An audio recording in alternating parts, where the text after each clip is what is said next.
The money part, you should not be commenting on the money part. That is an attorney function. It is not a chiropractic function. Your function is to talk about the clinical, not the money. This is bad. You should not have money in there. What you should be putting in there is what you have in here like this. What treatment do they need? Okay, you don't have that. You don't even have the treatment that they need. You just have medical care based on the patient's pre-existing history. Can expect to pay $125 per visit 3 to 6 times per year in the next 5 years. Okay. See, that's all. This is all bogus. This is all crap right here for many reasons. Number one, you don't have the exact therapies that they have shown that helps them and why. And that's what that palliative care up to calling it MMI should have given you. So you should have known what therapies helps that person the best subject with their symptoms, whether it's medication, whether it's an adjustment, whether it's muscle stim.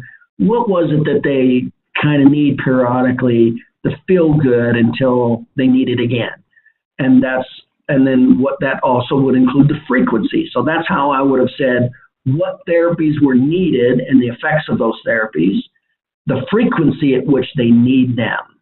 That is what you should be saying. Nowhere in here should you be making vague, nebulous, generalized statements like they're going to need some medical care and it's going to cost $3,000 to $1,000.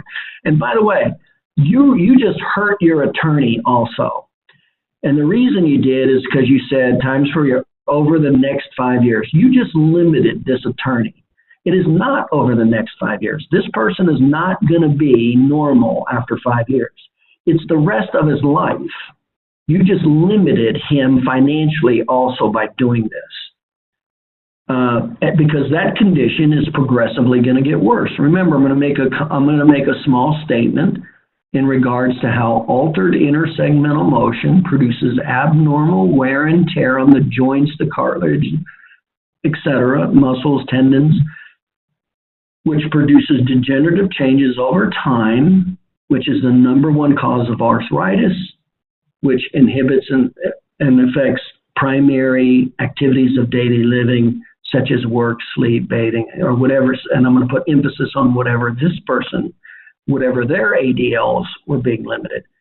So from this point forward, it does nothing but get worse. It's not going to stay the same for 5 years and then go away.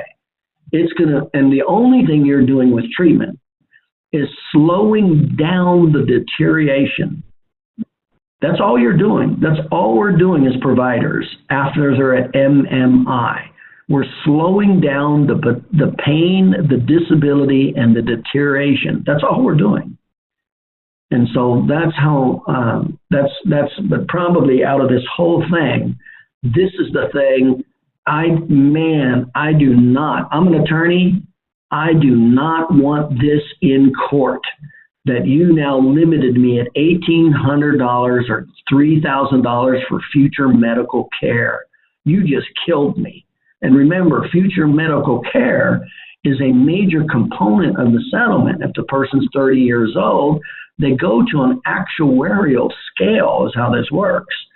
And they'll look at this person's age, 30 years old, what's his life expectancy, so say it's 40 years, then they will take that therapy that is, and then they'll ask you, what is that cost of those therapies?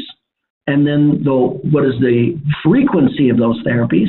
And then they will include the cost of they will make the adjustment for inflation, and then they will take it through those 40 years of life.